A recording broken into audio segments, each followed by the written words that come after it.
Naninirahan si Isagani sa isang malayong baryo kasama ang kanyang nakatatandang kapatid na lalaki na si Samuel at ang lola nilang si Lola Tasha. Matagal na silang naiwan ng kanilang mga magulang magmula noong naghahanap buhay ang mga ito sa syudad. Kaya naiwan sila mula sa pangangalaga ng kanilang lola.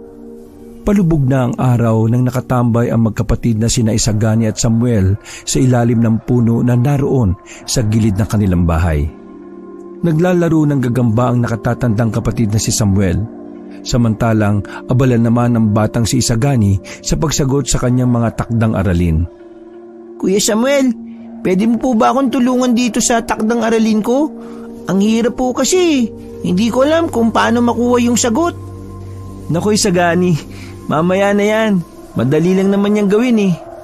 Talaga kuya? Tulungan mo ako dito? Oo naman oh. Pero mamaya na. Huwag ka mag-alala. Ako nang bahala dyan. Gagawin ko yung pagkatapos kong makahanap ng bagong gagamba sa gubat mamayang gabi. Maghanap ka po ulit ng gagamba?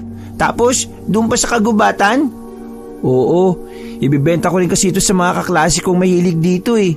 Para naman magkapera ako. Saka kuya, hindi ka ba natatakot? Hindi mo po ba nababalitaan yung sabi nila tungkol sa mga aswang? Anong aswang ka dyan? Masyado ka pa talagang bata Isagani. Gawa-gawa lang nila yung mga bagay na yan para takutin tayo. Para hindi na tayo lumabas kapag gabi. Kahit na po kuya. Isa pa, kabilin-bilinan ni Lola Tasha na wag daw tayong pumunta sa kagubatan kapag gabi na po. Baka mapahamak ka lang daw dun. Hayaan mo na si Lola Isagani. Wag mo na lang sabihin sa kanya, no? Mapanganib daw po sa kagubatan kada gabi kuya eh. Bakit hindi ka na lang kaya maghanap ng gagamba yan sa tabi-tabi? Basta po wag ka lang mapadpad sa kagubatan. Sa dami ng mga nangunguha ng gagamba rito sa atin, sigurado kong wala nang natira ngayon dyan sa tabi-tabi lang. At saka, puro mahihinang klase lang yun. Kaya kailangan kong pumasok sa loob ng kagubatan. Doon, tsaka kung marami akong makukuha. Hindi ka po papayagan ni Lola kuya. Papagalitan ka po. Shhh! Huwag kang maingay at baka marinig ka niya. Kaya nga, huwag mong sabihin kay Lola eh. Sa gitna ng pag-uusap ng magkapatid, ay biglang pumanaog ng hagdan si Lola Tasha upang pakainin ng kanyang mga alagang baboy. Katatapos lang rin nilang magsaing para sa kanilang hapunan.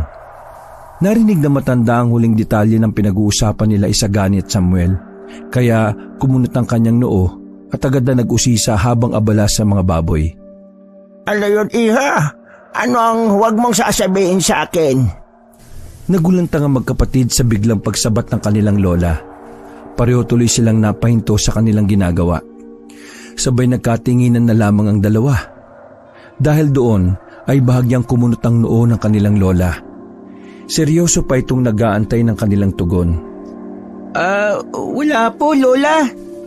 Hindi ikaw ang kinakausap ko Isagani, kundi ang kuya mo. Ano bang hindi niya pinapasabi sa akin? Naku Lola, tungkol lang po yun sa eskwelahan. Wala po yun. Huwag yun na pong isipin yun. Sigurado ka ba, iho? Opo, yun lang po. Bakit? Ano ba nangyari? May problema ka ba sa eskwelahan ninyo? Naku, wala naman po. Maliit na bagay lang po. Aba, ano ba yung maliit na bagay na yan? Ano po, tungkol po sa marka ko na bumaba ng kaunti. Opo, yun nga po. Pinilit ni Samuel na hindi mahalata ng kanyang lola na nagsisinungaling lamang siya. Samantalang ang batang si Isagani ay bahagya ng kinakabahan. Ibang klase kasi magalit si Lola Tasha, lalo na kung ang usapan ay tungkol sa paggala sa kagubatan pagsapit ng gabi. Mahigpit itong ipinagbabawal na matanda. Sigurado ka bang yun lang, iho? Opo, wala na pong iba. Isagani, nagsasabi ba ng totoo itong kuya mo? Agad na napalingon si Isagani kay Samuel na ngayon ay nakatitig na ng seryoso sa kanya. Mabilis namang nakuha ng bata ang mensaheng gustong iparating ni Samuel gamit ang kanyang matalim na tingin. Opo, Lola, totoo po yung sinasabi ni kuya. Aba, kung ganon, Bakit ayaw niyang ipasabi mo sa akin? Kasi po, baka magalit po kayo eh. Pero narinig niyo na rin naman, di sinabi ko na lang din po. Nako, kayo talagang mga bata kayo. O siya, babalik na muna ako sa loob ng bahay ha. Pumasok na rin kayo kaagad at nagdidilim na Sige po Lola, susunod na po kami. Siguraduhin niyong pumasok kayo kaagad. Baka mamaya mapadpad na naman kayo sa kagubatan para manguha ng gagamba. Nako, malilintikan kayo talaga sa akin. Ilang ulit ko nang sinasabi sa inyo ha, na sobrang mapanganib doon. Opo, sige po. Pumasok na po kayo Lola, malamig na rito sa labas eh. Sige, papasok na ako. Pumasok na nga si Lola Tasha sa loob ng kanilang bahay. Dahil tapos na rin niyang pakainin ng mga alagang baboy. Samantalang si Samuel ay walang balak na sumunod sa habili ng matanda. Pinapasok lang ng binata sa kanyang kaliwang tenga ang sinabi ni Lola Tasha, pagkatapos ay agad niya rin pinapalabas sa kanan. Buo na ang balak ni Samuel. Pupunta siya sa kagubatan. Hindi nagtagal ito para maglakad. Kuya, saan ka din naman pupunta? Saan pa, di sa kagubatan. Si kuya talaga napakatigas ng ulo Kasi sabi nga lang ni Lola na huwag kayong pumunta roon eh. Ay nako kapatid ko, hayaan mo na si Lola no. Kaya ko naman ang sarili ko eh. Tsaka ano bang kinakatakot niya sa gubat? Mga ligaw na hayop lang naman ang nandun. Talagang susuwayin mo si Lola? Mabilis lang naman to'y sagani. Kailangan ko lang magkapera para may pambaon ako. Saka ayaw mo nun, bibigyan din kita ng hati mo. O paano? Aalis na ako Akmang magsisimula ng humakbang si Samuel paalis, pero agad na tumayo si Isagani para harangan ng kanyang kuya. Naiwan ng bata ang kanyang papel at panulat sa mesang nasa ilalim ng puno. Teka lang kuya, magagalit si Lola nito eh. Hindi ko alam kung paano ipapaliwanag sa kanya kapag tatanungin niya ako kung saan ka pumunta. Di sumama ka na lang sa akin kung gusto mo, para hindi ka matanong. Tsaka sandali lang naman tayo eh, baka babalik rin tayo kaagad. Kunot na kunot ang noo ng batang si Isagani. Sa loob-loob niya ay gusto niya ring sumama para makahanap ng sariling gagamba na lalaruin. Pero natatakot pa rin siyang mapagalitan ng kanilang Lola Tasha. Ganun pa man, hindi nagpaawat si Samuel sa pagpigil sa kanya ng kanyang nakababatang kapatid. Kaya sa huli ay silang dalawa ang sumuway sa habilin ng matanda. Sabay silang lumakad patungo sa pinakamalapit na kagubatan. Pagkarating doon, agad silang naghanap ng mga gagamba. Dala-dala rin ni Samuel ang kanilang lumang flashlight. Unti-unti pang dumilim sa labas na kagubatan, ngunit sa loob ay talagang sobrang madilim na dahil sa matatayog na punong humaharang sa pagpasok ng liwanag. Habang patuloy sila sa paggalugad ng masukal na gubat, ay sandali silang natigilan. Pareha silang hindi sigurado, pero parang may narinig silang isang mahinang pag-angil. Dahilan para bagyang magdikit ang dalawa. Sandali pa silang tumahimik habang maingat na sinusuri ang buong kapaligiran. Pilit nilang tinatalasan ang kanilang pandinig at ang kanilang pakiramdam. Hanggang sa makarinig sila ng tunog ng isang kwago. Ano yun kuya? Narinig mo ba yun? Oo, ibon lang yun Isagani. Tara na, bilisan na natin para makauwi na rin tayo kagad. Tara na kuya, bumalik na tayo. Natatakot na ako dito eh. Ayan na nga ba sinasabi ko eh. Dapat kasi hindi ka nalang sumama eh. Kung gusto mo, mauna ka na umuwi. Basta ako mamaya pa. Maghanap pa ako dito eh. Dahil sa takot ni Isagani ay wala rin siyang nagawa. Salip ay pinilit niya na lamang na lakasan ang kanyang loob para sumunod sa kanyang kuya. Sa ilang minuto nilang paghahanap ay marami na silang nakita at naipong gagamba. Tuloy ay tuwang-tuwa ang magkapatid dahil dito. Lalong-lalo na si Samuel. Bagaman natutuwa rin si Isagani sa mga nahanap nila, hindi pa rin maiwasan ng bata na mangamba dahil tiyakay mabubusog sila ng sermon mula kay Lola Tasha. Naku, ang dami na kaagad nating nakuha Isagani. Sigurado kong malaki ang kikitain ko nito. Oo nga kuya, pero sigurado rin akong hinahanap na tayo ni Lola ngayon. Hayaan mo na, ang importante magkakapera na tayo. Bibigyan din kita. Naku, pagagalitan tayo ni Lola nito eh. Huwag mo na kasing isipin yan. Halika na, magpatuloy na tayo sa paghahanap. Nagpatuloy ang magkapatid sa paglalakad upang maghanap pa ng maraming gagamba. Dahil sa pagtutok sa paghahanap ng mga ito, hindi na nila napansin ang dinaraanan. Parehong hindi napansin ng dalawa na masyado na silang napapalayo sa kanilang bahay at hindi na rin nila kabisado ang paligid, lalo na't sobrang dilim na nito.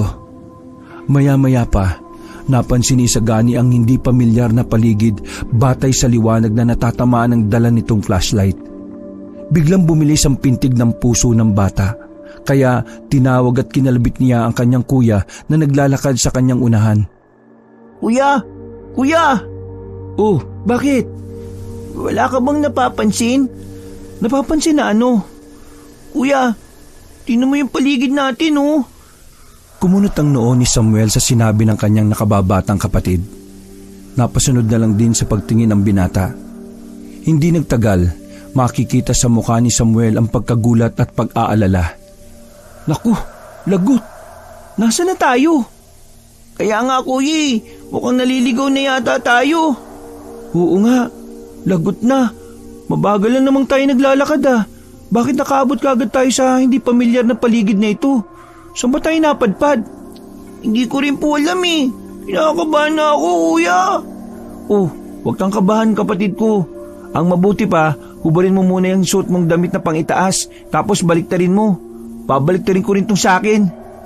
Po, ubarin at babaliktarin? Bakit naman?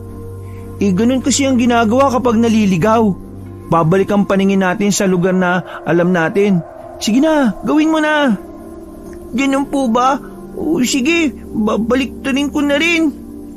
Ginawa na nga ni Isagani ang sinabi ng kanyang kuya. Samantalang si Samuel naman ay inilipag muna sa lupa ang dala nilang flashlight saka binaliktad ang damit.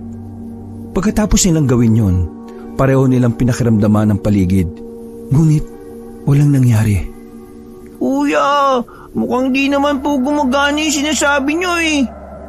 Mukhang hindi nga. Sabi kasi ng mga matatanda, epektibo raw yun eh. Ano nang gagawin natin ngayon? Natatakot na ako kuya.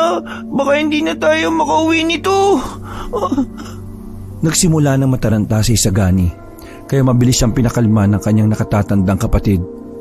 Sinubukan nilang umisip ng paraan para makauwi, ngunit wala na silang matandaan pa sa kanilang dinaraanan kanina. Masyado kasi silang nahumaling sa paghahanap ng mga gagamba. Maya-maya pa, isang kaluskos mula sa paligid ang gumulantang sa kanilang dalawa, lalong-lalo na kay Isagani. Kuya, narinig mo ba yun? Oo, narinig ko. Ano kaya yun? Hindi ko rin alam. Natatakot na ako kuya. Gusto ko na pong umuwi. Huwag ka matakot. Makakauwi tayo. Susubukan kong alalahanin ulit yung dinaanan natin. Halika, umawa ka sa akin. Habang naglalakad ang magkapatid palabas sa gubat, napansin nilang parang wala na itong katapusan. Paulit-ulit lang na nadadaanan nila ang mga puno at mga halaman na parabang paikot-ikot lang sila. Halos kalahating oras na rin nilang sinubukang makalabas doon, ngunit walang nangyari. Tuloy ay nakaramdam na sila ng pagod, gutom at uhaw ang dalawa. Kuya, paano na tayo ngayon? Hanggang sa mabuti na lang ay may nakita silang isang liwanag mula sa lampara na papalapit sa kanila. Makikita rin ang taong may bitbit nito. Kuya, tingnan mo, may tao. Oo nga, Isagani. Sa wakas, may makakatulong na rin sa atin. Tuwang-tuwa ang dalawa na makakita ng pag-asa. Samantala, takang-taka naman ang matandang si Mang Berting nang makita ang dalawang hindi nakikilala mga bata. Hindi alam na matanda kung anong ginagawa ng magkapatid sa gubat na yun. Sino kayo? Anong ginagawa niyo rito sa gubat? Magandang gabi po sa inyo. Magandang gabi po. Magandang gabi rin, mga iho. Ano ba ginagawa niyo rito? Naghahanap po sana kami ng mga gagamba, kaya lang po, naligaw na rin kami. Nakto, naliligaw pala kayo.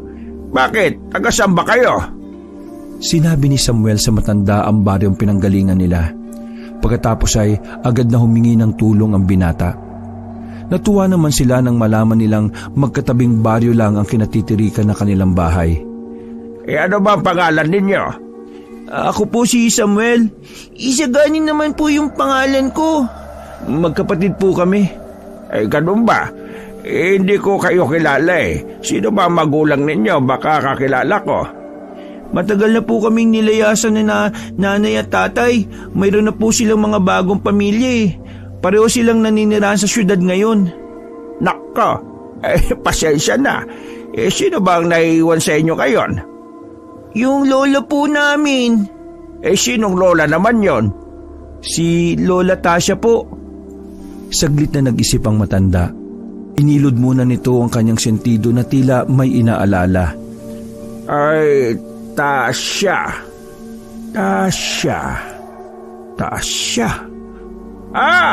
Naalala ko na. Si Tasha, yung may babuyan sa kabilang baryo. Tama ba ako? Parehong natuwa sina Isagani at Samuel dahil kilala ni Mang Berting ang kanilang lola. Lalong lumaki ang pag-asa nilang matutulungan sila na matanda. Opo, siya nga po. Pero malit na po yung babuyan niya ngayon eh. Dulot ng katandaan po. Hindi na kaya ng katawan niya yung magkaroon ng maraming alagang baboy tulad ng dati. Siya nga yun. Magkatabi nga lang ang baryo natin. Pero pasensya na kayo mga iho. Nako, ihatid ko sana kayo roon pa uwi. Pero kailangan ko na kasi bumalik ka agad sa bahay namin eh. Pumunta lang ako dito sa gubat kasi nangunguha ko ng herbal na gamot para sa asawa kong may sakit. Heto na nga ang gamot at bitbit ko na ngayon. Bumagsak ang balikat ng magkapatid nang marinig ang naging tugon ni Mang Berting. Akala nila ay matutulungan sila nito. Pero kung gusto nyo, pwede kayong sa amin muna magpalipas ng gabi at saka ko kayo ihahatid sa bahay nyo bukas. Ano, ayos ba yon? Opo, ayos na po yun. Hindi nagdalawang isip si Samuel. Samantalang si Isagani ay hindi nakasagot. Ang gusto kasi ng bata, makauwi na sila kaagad dahil tsak na nag-aalala na para sa kanila si Lola Tasha. Siya, tayo na. Nako, maraming lamok dito. Sige po, maraming salamat po sa inyo. Wala namang problema. Hali kayo, sumunod lang kayo sa akin. Nauna na nga maglakad si Mang Berting at nakasunod naman ang magkapatid. Habang naglalakad sila, ay kung ano-ano na lang ang kanilang pinag-uusapan na matanda. Nagpakilala na rin si Mang Berting sa kanila. Naaliw naman si Samuel sa kadaldala ni Mang Berting. Samantalang si Isagani ay patuloy na nag-aalala. Kinalabit na nga ni Isagani ang kanyang kuya upang bulungan ito. Kuya, sigurado ka bang sa kanila na tayo magpapalipas ng gabi? Maging si Samuel ay bumulong na rin. Oo, wag na tayo magreklamo. Kesa naman sa gitna ng gubat tayo matutulog. Pero kuya, paano na si Lola? Sigurado kong sobra na siyang nag-aalala ngayon. Saka mapapagalitan tayo ng malala nito. Hindi na lang pinansin ni Samuel ang kanyang kapatid at pinatahimik na ito bago pa man sila marinig ni Mang Berting. Makalipas ang ilang minuto, nakarating na rin sila sa munting bahay ni Mang Berting. Halina kayo, pasok kayo. Sige po, maraming salamat po. Pumasok na lang din si Sagani kahit labag sa kanyang kalooban. Mahal, nandito na ako. Ay nako, nariyan ka na pala mahal. Teka, may mga kasama ka pala. Sino-sino naman ang mga batang yan? Ipinakilala ni Mang Berting sa kanyang asawa na si Aling Guadalupe kung sino-sino ang mga kasama niyang yon. Pinakilala rin niya ang kanyang asawa sa mga bata. Sinabi rin ng matanda ang tungkol sa pagkaligaw ng dalawa, maging kung sino ang lola nila. Sa kabutihang palad, kilala rin ni Aling Guadalupe si Lola Tasha.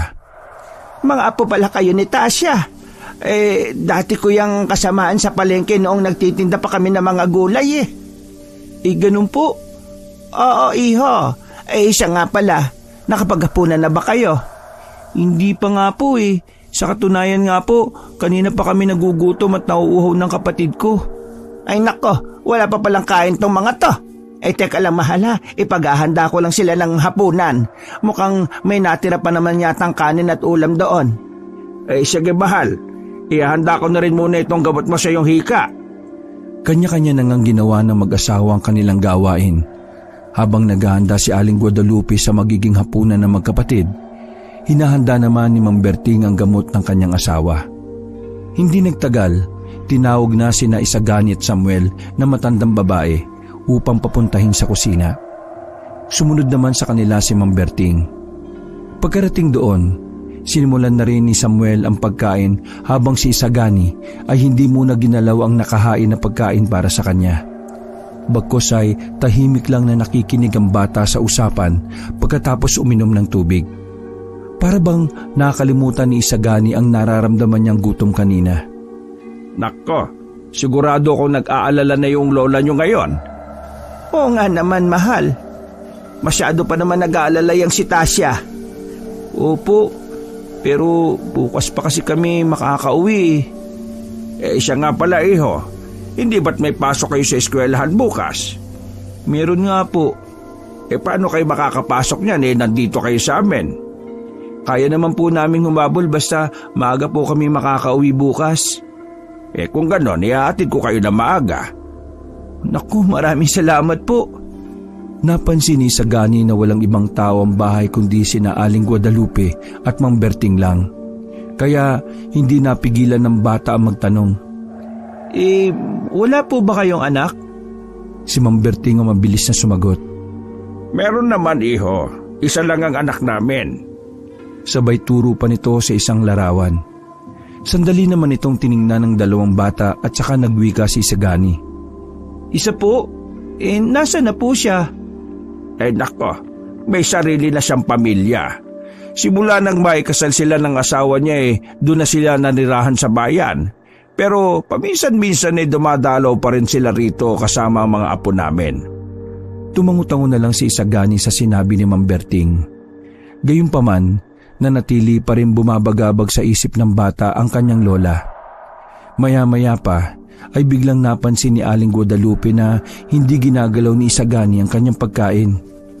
Nako, hindi kumakain itong si Isagani. Hindi mo ba nagustuhan ng pagkain, iho? Agad naman umiling ang bata. Hindi naman po sa ganon. Parang hindi ko lang po kayang lumunok ng pagkain kasi niisip ko po si Lola Tsaka kasi kanina pa siya nag-aalala sa amin. Oo nga naman. Kung sa bagay, kahit ako rin naman siguro, mag-aalala kapag wala pa kayo. Mang Berting, kung pwede po sana, baka po pwedeng magpatid na kami sa inyo ngayon.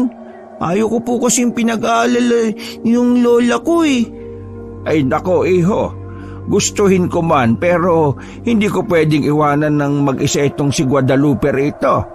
Ika kasi ito lalo na paggabi, baka atakihin siya bigla.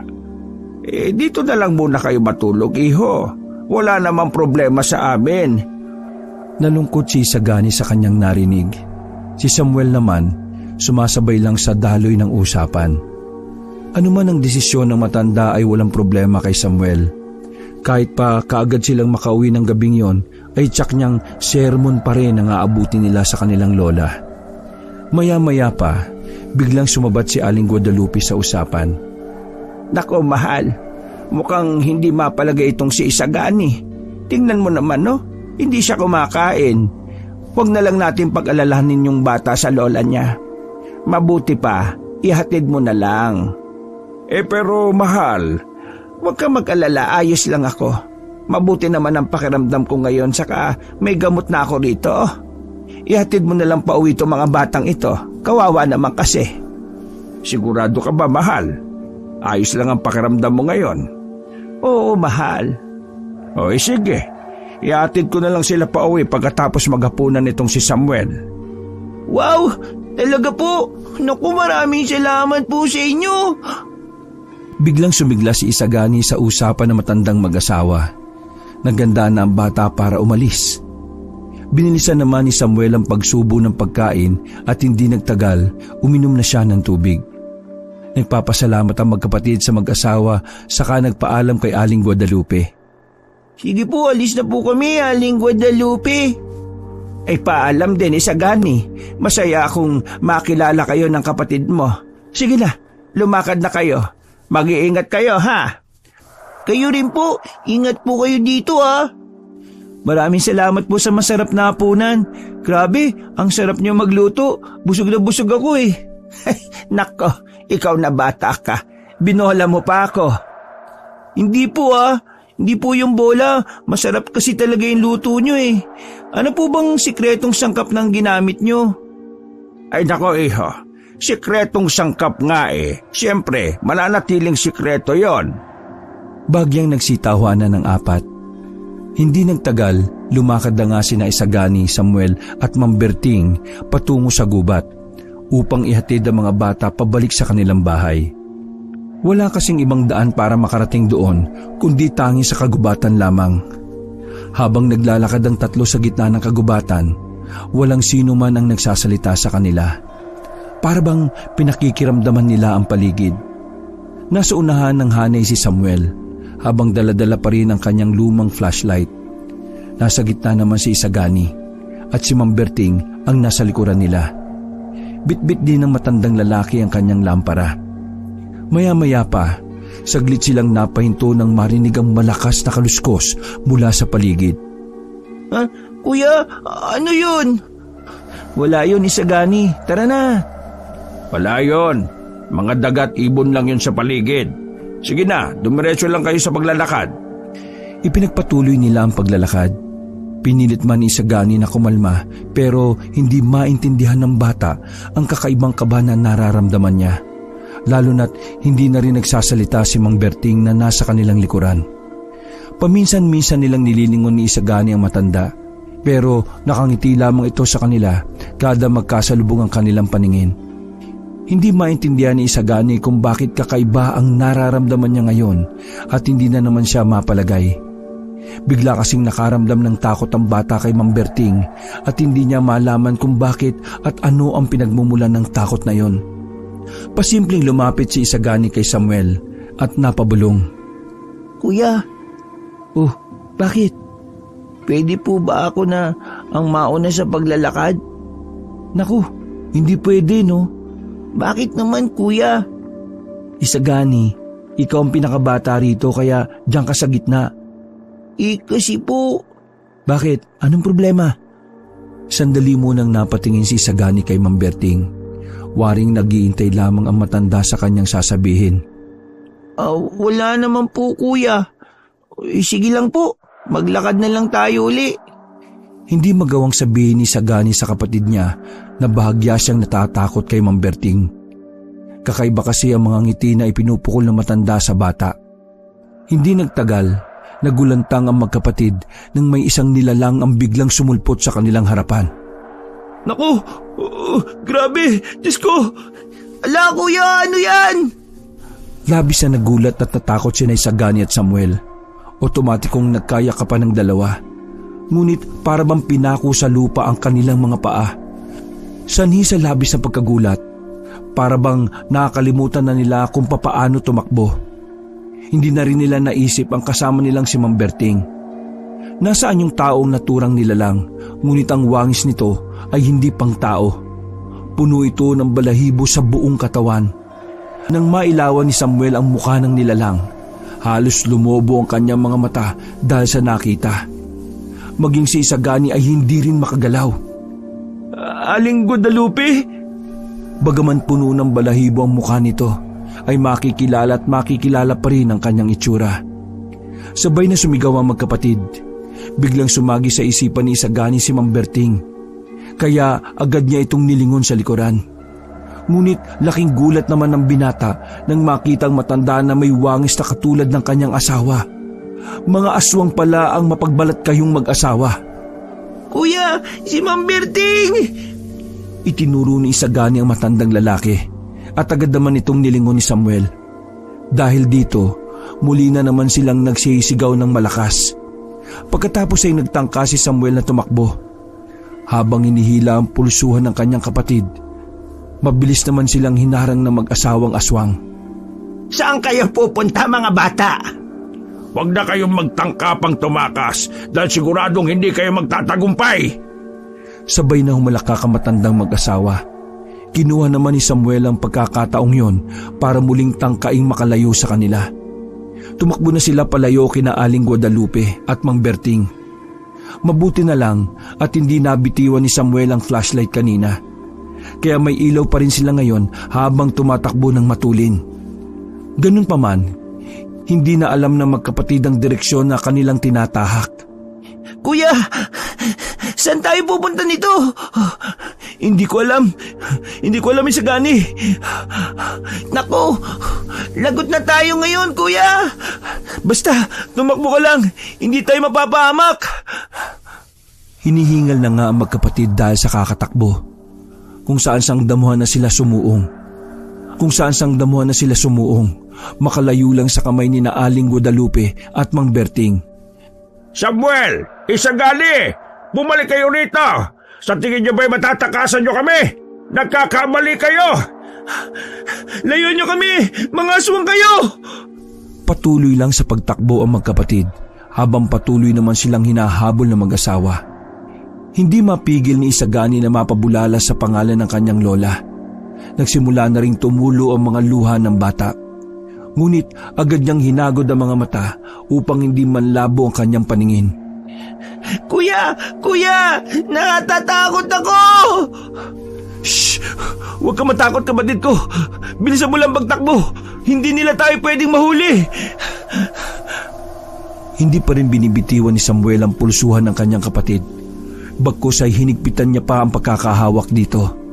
Abala naman ang kaliwang kamay ng binata sa pagbitbit ng kanyang lumang flashlight na nagbibigay ng liwanag sa kanyang dinaraanan. Nagpatuloy pa ng ilang minutong kanilang paghabulan, pero sa kabutihang palad, hindi inaasahang makasalubong na magkapatid ang labis na nag-aalalang si Lola Tasha. Mula sa malayo ay tila naamoy naman ng mag-asawang aswang ang presensya ng lola ng mga bata. Kaya sa hindi malamang dahilan ay bigla silang tumahimik at umatras. Lola Tasha! Lola! Narito ka! Isagani! Apo ka! Ay Diyos ko!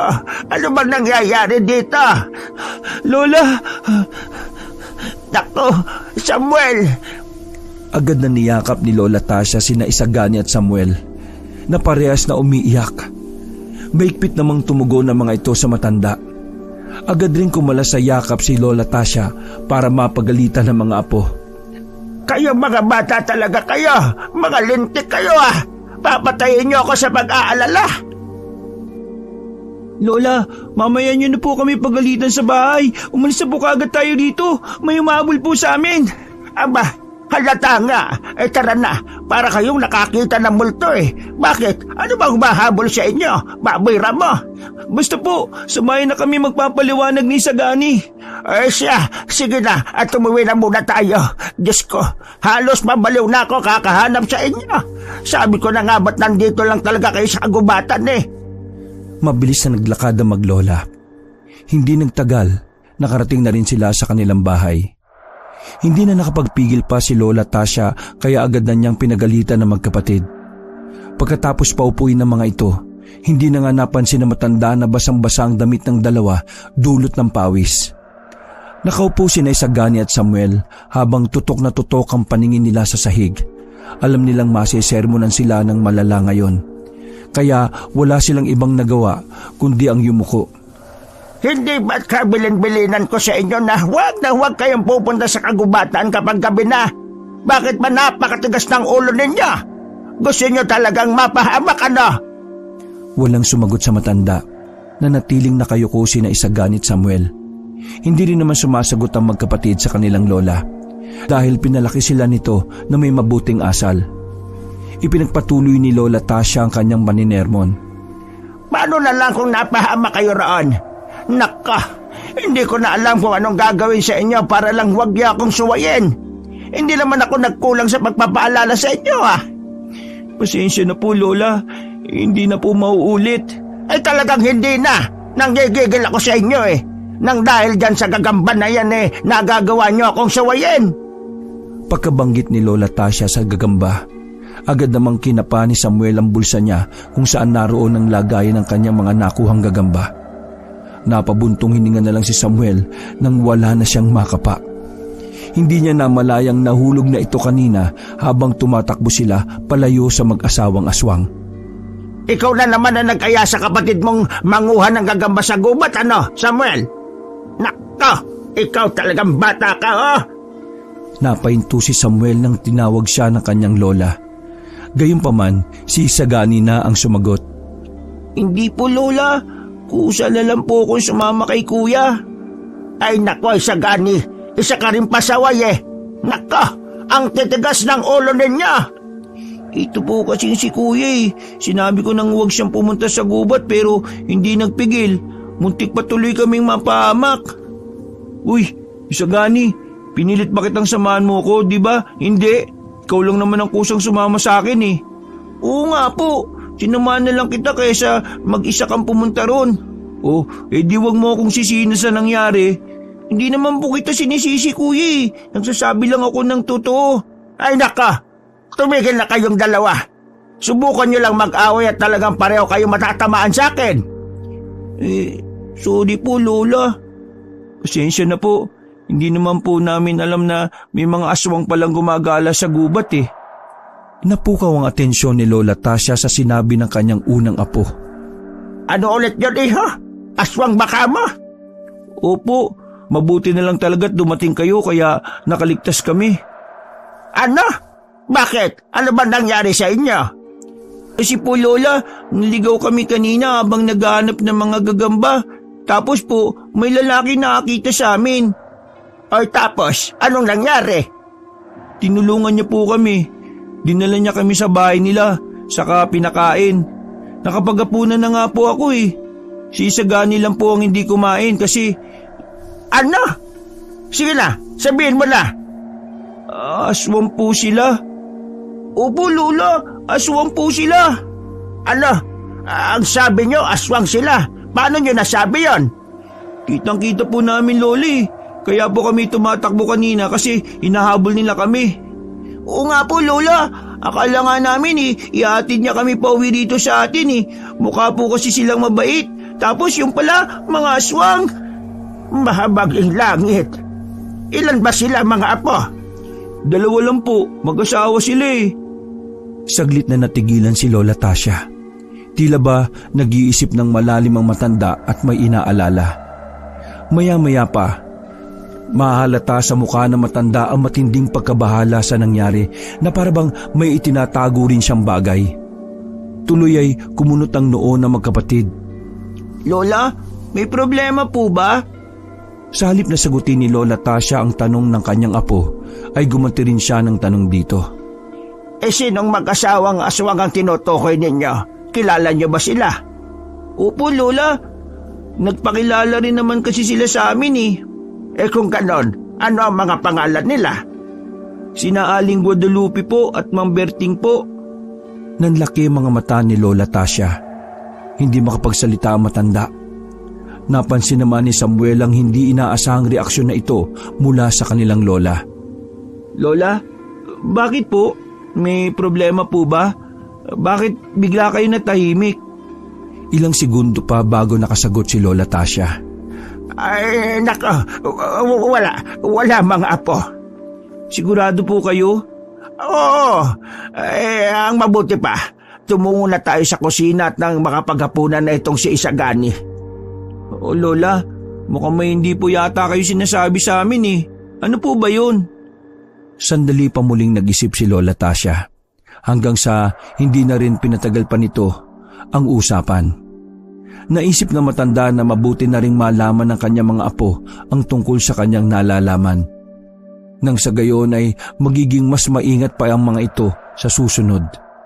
Mga apo, kilala ko sina Guadalupe at Berting. Dati ko silang kapitbahay. Alam ko kung gaano sila kahayok pagdating sa pambibiktima ng mga tao, lalo na ng mga bata. Hindi na nagulat pa ang magkapatid sa sinabi ng kanilang lola. Sabi nga raw po ng mga aswang na yun, kilala raw nila kayo eh. Oo nga naman, Lola, kilala daw nila kayo. ngayong nakilala nyo na ang mga aswang na yon, siguro naman hindi na kayo babalik doon sa kagubatan. Baka sa susunod tuluyan na nila kayong mabiktima. Naku, hindi na po kami babalik doon. Di ba, kuya?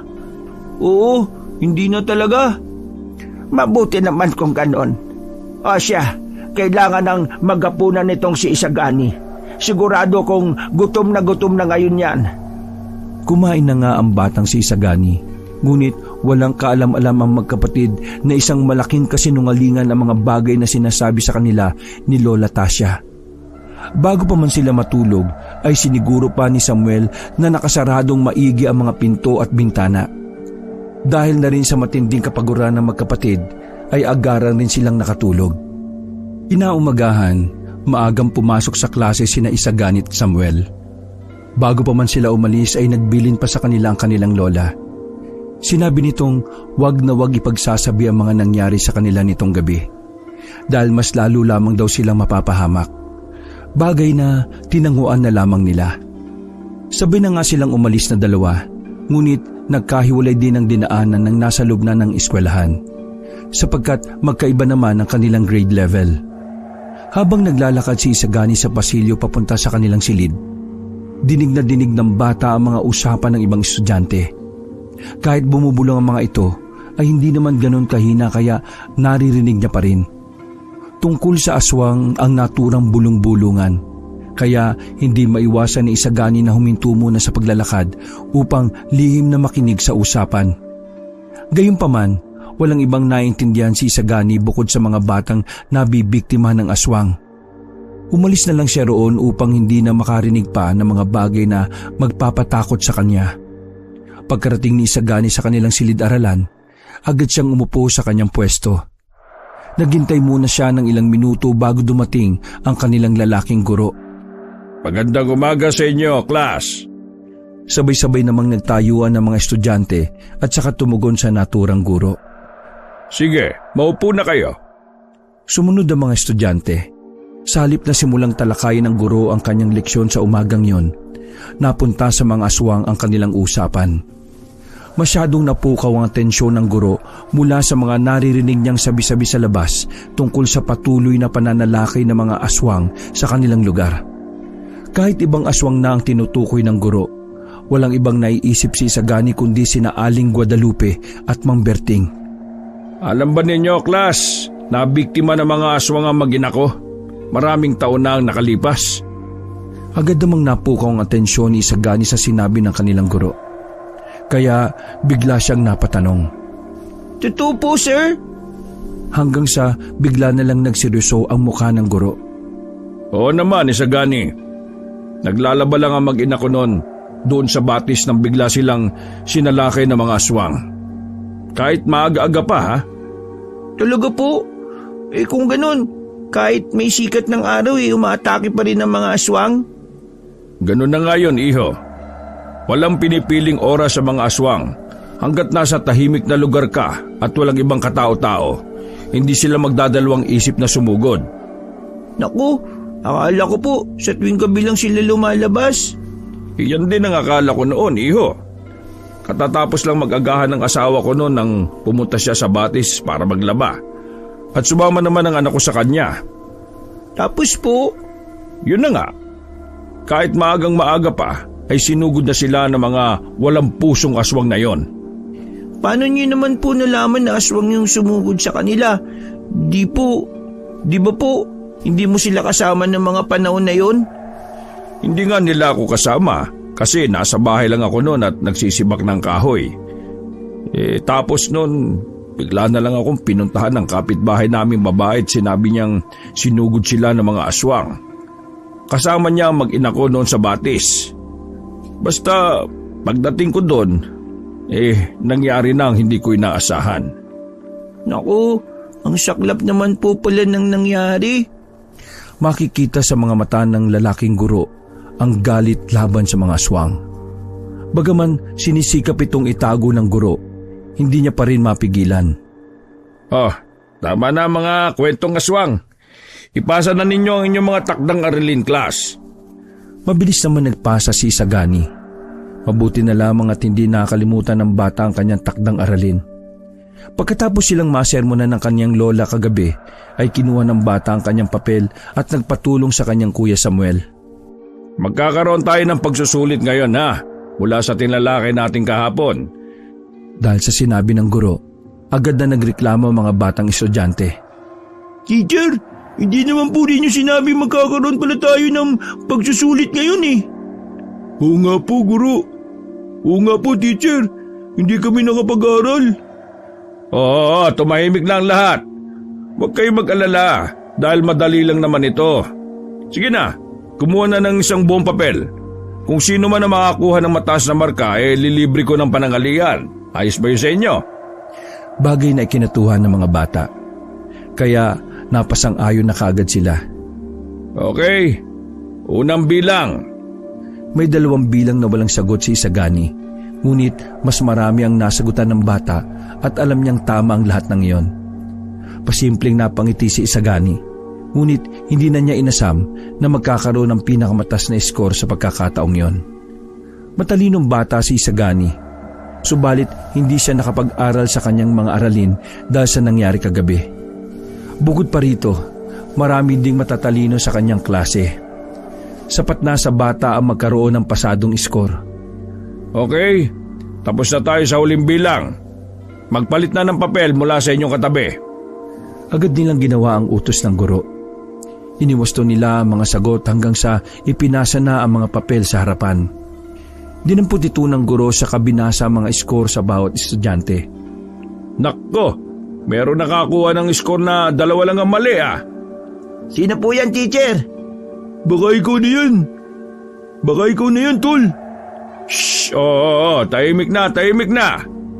Si Isagani ang nakakuha ng score na 2 lang ang mali, class. Naku, ang galing ah. Bigyan natin ng palakpakan si Isagani. Nagpalakpakan naman ng mga estudyante. Maging ang kanilang guro ay nakipalakpak na rin. Tuwang-tuwa naman si Isagani. Si Isagani ang maswerteng malilibre ko mamaya ng pananghalian, class. Naku, ang swerte naman niya talaga. Oo nga, kain sila ng masasarap na pagkain. Hindi nagtagal ay natapos na ang klase. Inimbita na nga ng lalaking guro ang batang si Isagani para sa sinasabi nitong libre. Isagani, tayo na. Sige po. Lumakad na nga ang dalawa. Pagkarating nila sa kanilang patutunguhan, nagtaka si Isagani nang dinala siya ng kanyang guro sa bahay nito. Akala ng bata, doon sila pupunta sa mga kainan sa labas. Teacher, bakit po tayo nandito sa bahay ninyo? Dito tayo kakain, Isagani. Masarap ako magluto. Sige po. Halika, pumasok ka na. Pumasok nga si Isagani. Imilibot ng bata ang kanyang paningin sa loob at namangha siya sa laki ng bahay ng kanyang guro. Maupo ka muna dyan sa sofa, iho. Babalikan kita kagad Sige po, maraming salamat po.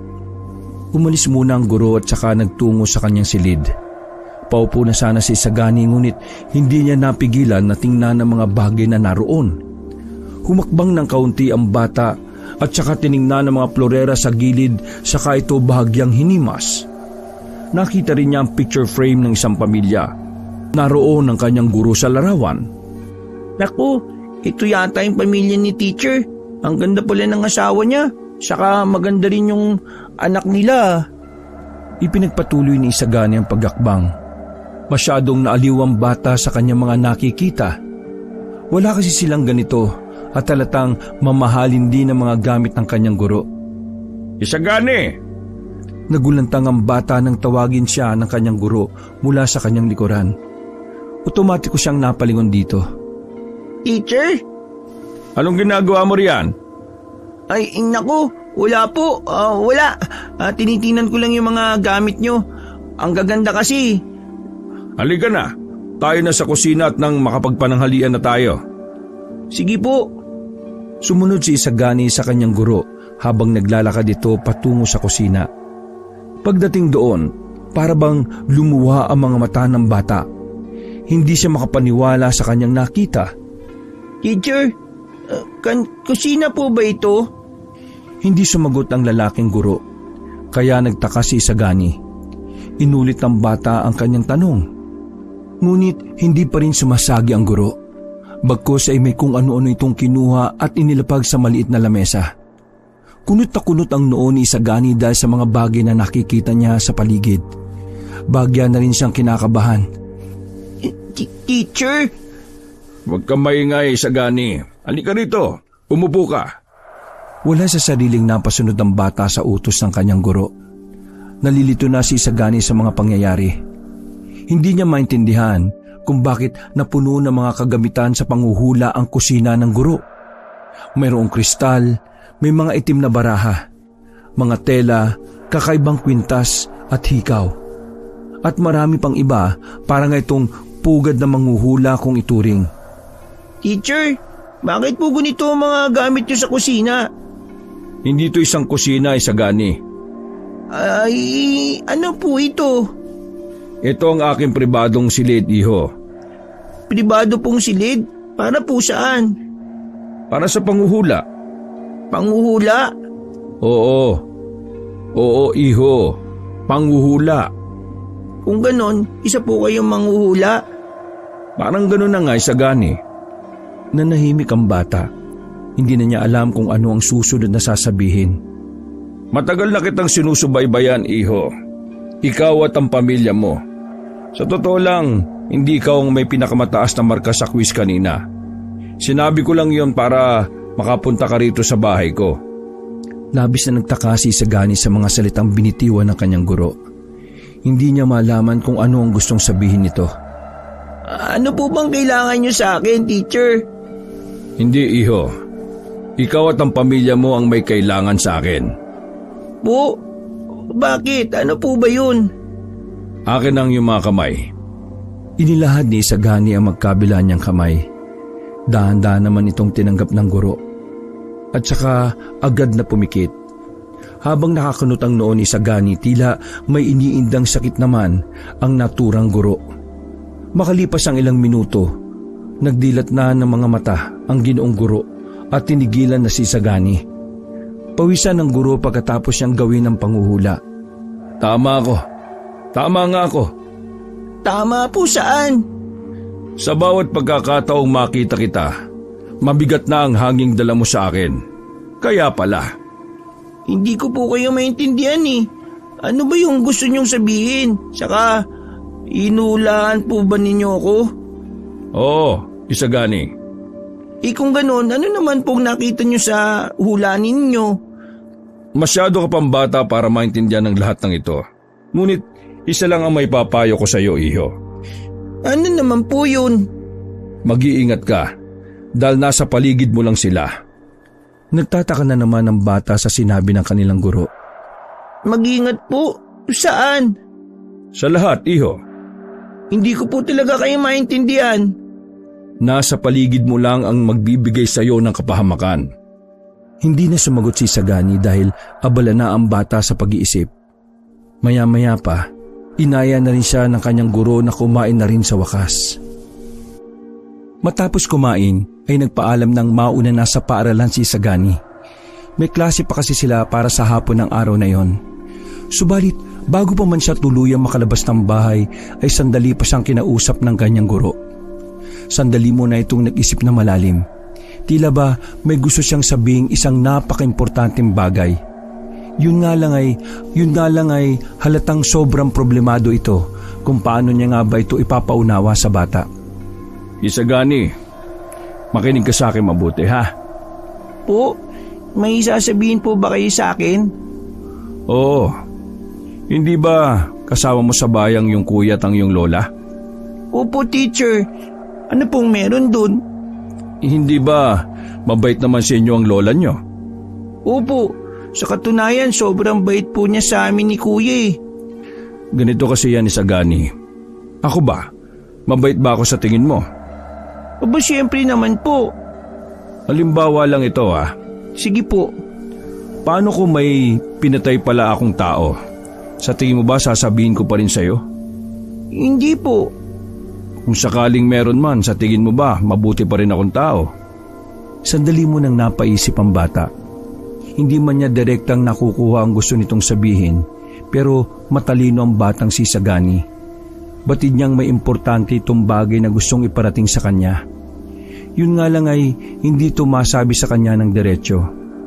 Isagani, iba na lang pala.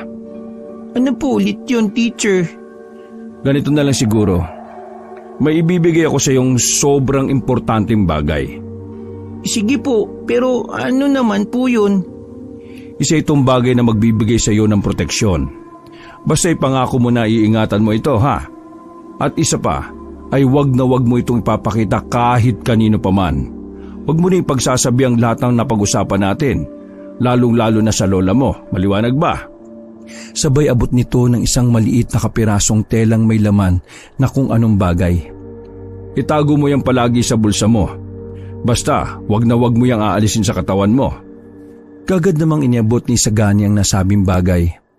Sandali niya muna itong sinuri ng maigi. Sabay inilagay na sa kanyang bulsa. Paano ko po pala ito magagamit? Wala kang gagawin. Basta labanan mo lang sila gamit ang kahit na anong uri ng patalim. Magtiwala ka lang sa sarili mo. Talagang sobrang naguguluhan pa rin ang bata sa mga oras na yon. Ang tanging alam lamang niya ay binigyan siya ng kanyang guro ng isang bagay na kayang magbigay sa kanya ng proteksyon. Sinubukan pa niyang kumuha ng ilang pang detalye sa kanyang guro, subalit mailap na lamang ito sa kanya ng mga salitang binibitiwan. Tila may bagay siyang sadyang iniiwasan. Hanggang sa bumalik na nga si Isagani sa kanilang paaralan. Matapos rin ang klase ng oras na yon, tuluyan na ngang naglakad pa uwi ang bata. Habang patuloy na naglalakad, ay pilit niya pa rin iniisip ang mga tinuran sa kanya ng kanyang guro kanina. Ilang saglit pa, ay nakarating na ito sa kanilang bahay. Kagad niyang hinanap ang kanyang lola, pero wala ito sa kahit saang mga sulok ng kanilang bahay. Naisip niyang baka may binili lamang ito sa tindahan. Kaya sa halip na maghantay, ay sinimulan niya na munang magsaing ng kanin. Habang binabantayan ito, ay sandali niyang kinapa ang kanyang bulsa. Saka kinuha ang bagay na nasa pulang tela. Ano kaya ang bagay na ito? Saka ano kaya yung gustong sabihin sa akin ni teacher kanina? Ay, ano ba yan? Bakit ba hindi na lang kasi niya sabihin kanina eh? Pinag-iisip pa talaga ako ng todo. Bahala na nga. Anong bahala na nga? Halos mapaiktad naman sa matinding gulat si Isagani dahil sa kanyang lola. Buti na lamang ay nakatalikod siya rito. Kaya hindi rin ito nakita ang bagay na nasa kanyang kamay. Bago pa man siya tuluyang humarap sa kanyang lola, ay mabilis niya muling ibinalik sa kanyang bulsa ang nasabing bagay. Po, ay wala po lola. Anong wala? Bakit gulat na gulat ka sa akin? Kasi po lola, bigla na lang po kayo nagsalita eh. Saka napasabi lang po ko ng bahala na nga. Kasi po hindi ko rin po sigurado kung naparami po yung tubig dun sa sinaing ko. Pagdadahilan na lamang ni Isagani. Kaya naglakad ang kanyang lola para silipin ang loob ng kaldero. Sa tansya nito ay tama naman ang tubig. Mukhang tama naman tong tubig mo, iho. O sige na, kukunin ko lang muna sa labas ang mga sinampay ko. Mukhang uulan na yata. Pagkalabas ng kanyang lola ay napabuntong hininga na lamang ang bata. Buti na lamang at hindi na rin ito masyadong nag-usisa pa sa kanya. Kabilin-bilinan kasi ng kanyang guro na huwag ipagsasabi ang tungkol sa bagay na yon. Ilang sandali pa at dumating na rin ang binatang si Samuel. O kuya, nandito ka na pala. Oo, Isagani. Siya nga pala, saan ba kayo nagpunta ng teacher mo kanina? Wala naman po kuya. Nakasabay lang kami kaninang maglakad sa labas. Nagkasabay? Saan naman kayo pumunta? Hindi ba oras yun ng tanghalian kanina? Saka may baon ka naman, di ba? Initusan kasi ako ng isa ko pang teacher eh. Pinabili niya ako ng ulam sa labas. Tapos pagkabalik ko sa classroom, doon pa lang ako kumain. Pilit na lamang na nagdahilan si Isagani. Baka kasi matuklasan pa ng kanyang kuya ang pagpunta niya sa bahay ng kanyang guro kanina. Matapos ng maluto ang kanyang sinaing ay naghapunan na sila. Habang nasa harap ng kanilang lamesa ay muli naman nagsermon ng kanilang lola. hanggang sa bigla na lang naalala ni Isagani ang mga sinabi ng kanyang lola nitong nagdaang gabi. Ramdam niya kasing may bagay na inililihim sa kanya ang kanilang lola. Siya nga po pala, lola. Ano yon, iho? Hindi ba po sinabi niyo kagabi na kakilala niyo po si Ma'am Berting at Aling Guadalupe? Oo nga. Bakit mo naman naitanong yan bigla? Pwede ko po bang malaman kung paano po kayo nagkakilala? Ano ba kasing pumasok sa isip mo at kailangan mo pang usisahin ng mga bagay na yan? Wala naman po, lola. Gusto ko lang pong malaman. Basta iho, mahabang kwento. Saka ko na lang sasabihin sa inyo ang lahat sa tamang oras. Ano po ba kasi yun, lola? Bakit po ba hindi niyo pa masabi ng diretso sa amin? Sige na. Kumain na kayo at lumalamig na itong pagkain. Lola, kumain na sabi! Hindi na nagawa pa magsalita ng magkapatid. Bagkus ay nagsimula na lamang sila sa kanilang pagkain. Tiyak kasi nilang magagalit na ang kanilang lola kapag hindi pa sila tumigil sa pagtatanong.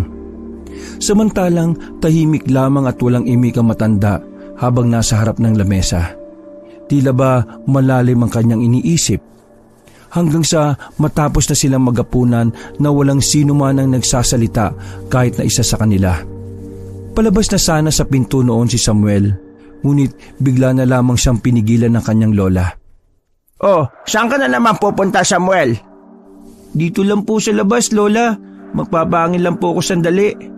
Magpapahangin ka? Mamaya kung saan ka na naman magpunta, ha?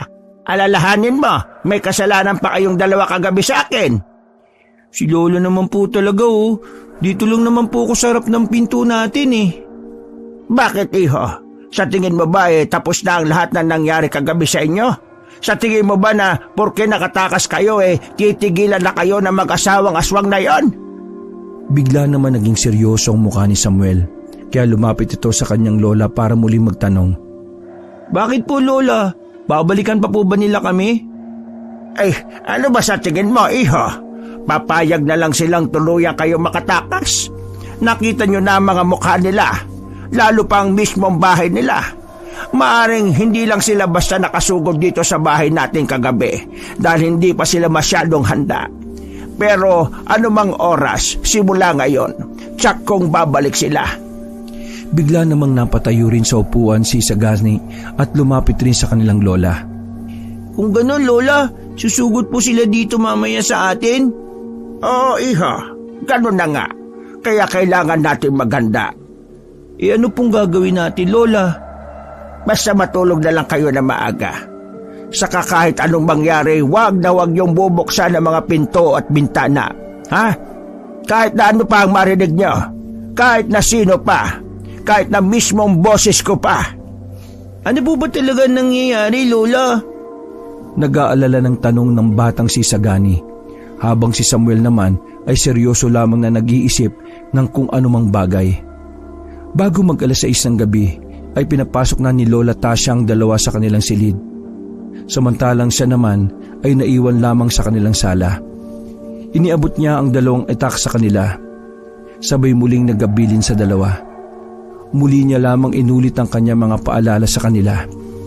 Kuya, ano po ba talaga nangyayari? Natatakot na po ko. Hindi ko rin alam, Isagani. Pero wag kang matakot. Hindi tayo pababayaan ni Lola. Saka nandito ako para sa'yo. Kuya, paano si Lola? Hindi ko rin alam Pero sa ngayon, wala rin tayo magagawa. Basta't magtiwala lang tayo sa kanya. Muli pa sana magsasalita ang batang si Isagani. Subalit sabay na lang silang natigilan ni Samuel na makarinig sila ng mga sigaw sa labas ng kanilang bahay. Dumating na nga ang mag-asawang Ma'am Berting at Aling Guadalupe. Talagang kagimbal-gimbal ang kanilang mga itsura. Nasa kaanyuan sila na parang pinaghalong wangis ng tao at wangis ng asong lobo. Kulay itim ang kanilang makakapal na balahibo sa katawan. Patulis ang kanilang nguso na puno ng matatalas na pangil at walang humpay sa kanilang paglalaway. Tasha! Tasha! Lumabas ka riyan! Siya, mabuti pa ay ibigay mo na lang sa amin yung dalawa mong apo na narariyan. Oo nga, kung gusto mo pang mabuhay. Mahimik kayo! Magkakamatayan muna tayo bago kayo magtagumpay sa mga binabalak ninyo! Ba't nagmamatigas ka pa, ha? Halika dito at labanan mo kami ng harapan. Sige, subukan niyong pumasok dito. Tingnan ko kung makaya niyo. Dahil sa palitan ng mga sigaw ay mas lalo pang tumindi ang takot na nadarama ng magkapatid na sina Samuel at Isagani. Naroong magyakapan lamang sila habang nagsusumiksik sa isang sulok. Labis ang kanilang pagkagimbal nang makarinig sila ng isang malakas na ingay. Mula sa sala ay baka sa matinding pagtataka sa mukha ni Tasya. Dahil gayong kadali lamang na nawasak ng aswang na si Berting ang haligi ng kanilang bahay. Bagamat puno ito ng kung ano-anong uri ng pangontra at dasal na pagtaboy sa mga aswang. Sabay lamang na napahalakhak ng ubod ng lakas ang dalawang aswang na nasa harapan na matanda. Ikaw muna ang uunahin namin bago ang dalawa mong apo. Hindi! Paanong... Ano? Nagulat ka ba, Tasya? Ano, Tasya? Akala mo ba may magagawa mga nilagay mong pangontra at pangproteksyon dito sa palibot ng bahay mo? Samantalang naroon lamang ang matandang si Tasya na patuloy na naguguluhan at nagsisimula na ring mataranta. Hindi! Magbabayad kayo, mga demonyo kayo!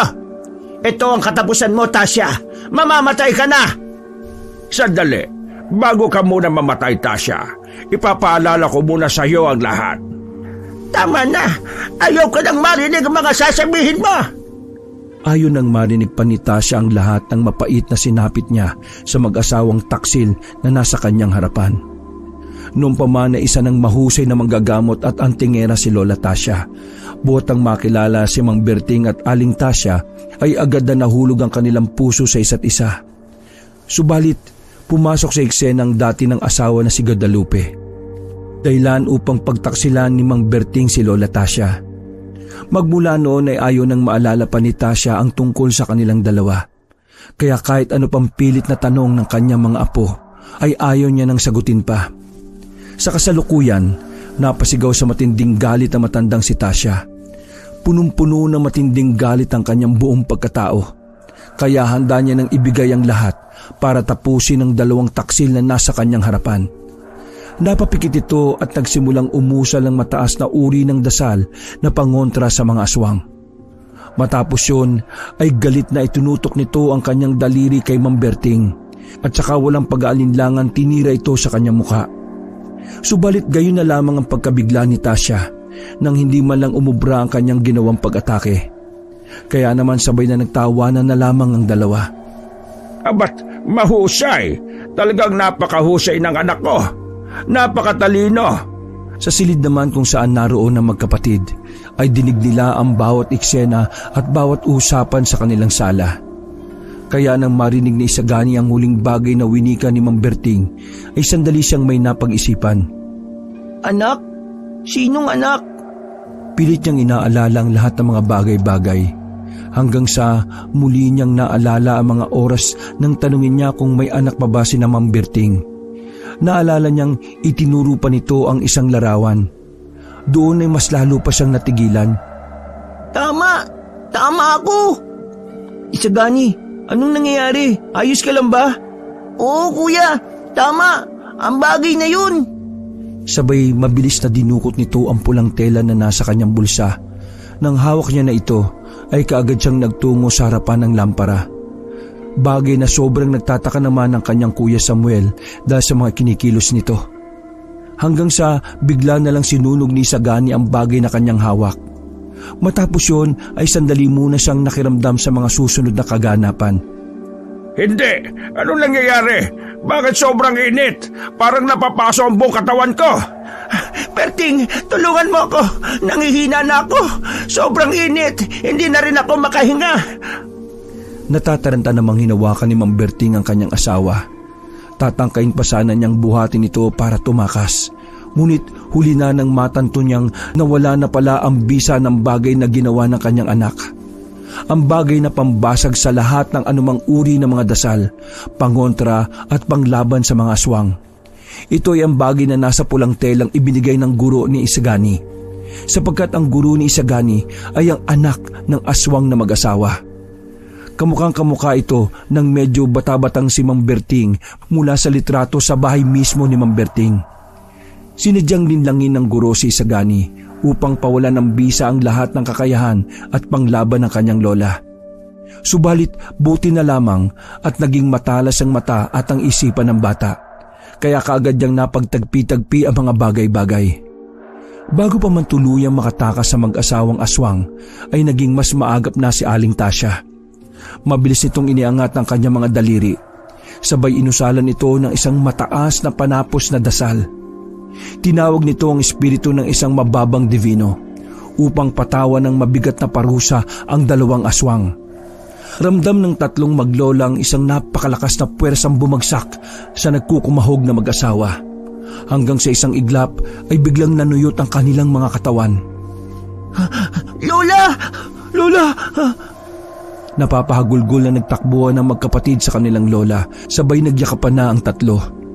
Hanggang sa nagsimula na rin maglandas ang masaganang luha sa mga mata ni Lola Tasya.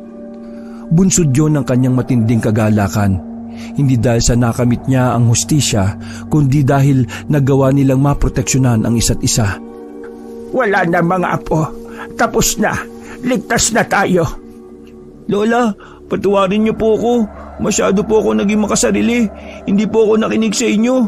Dahil po sa akin, muntik na po kayo mapahamak. Muntik na po tayo mapahamak lahat.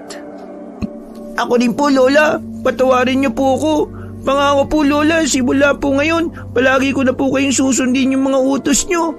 Hindi na po ako magpapasaway sa inyo. Isang matinding pangako po yan. Naiiyak na wika na lamang ng dalawang bata. Matapos nilang matanto ang naging matinding kinahinatnan ng simple nilang pagsuway. Napangiti na lamang sa kanila ang kanilang lola. Sa kaniyakap sila nito ng mas mahigpit pa. Matapos ang nasabing insidente, ay hindi na rin nagpakita ang nasabing guro ng batang si Isagani. Marahil ay natakot na rin ito na matunto ni Aling Tasya. Kaya naman nagbalik normal na ang naging pamumuhay ng tatlong maglola. Sa buhay natin kung minsan ay hindi rin natin naiiwasan ang sumaway at ang magpasaway sa mga nakatatanda. Na kung minsan pa nga, ang simple at paisa-isang pagsaway ay nauwi sa mas malaki at mas matinding kapahamakan. Hanggang sa hindi na natin namamalayan na hindi lamang pala ang sarili natin ang napapahamak, kung hindi pati na rin pala ang ibang tao. Hindi naman nakakabawa sa ating dangal at pagkatao ang pagsunod sa mga utos ng mga nakatatanda. Lalong hindi rin naman ito mahirap na gawin. Anong malay mo na sa mga simpleng pagsunod mo, darating ang isang araw na isa ka na palang ganap na matagumpay at mabuting tao. Hanggang dito na lang po at sana po ay mag-ingat at pagpalain po kayong lahat, mga kakibi. Wakas.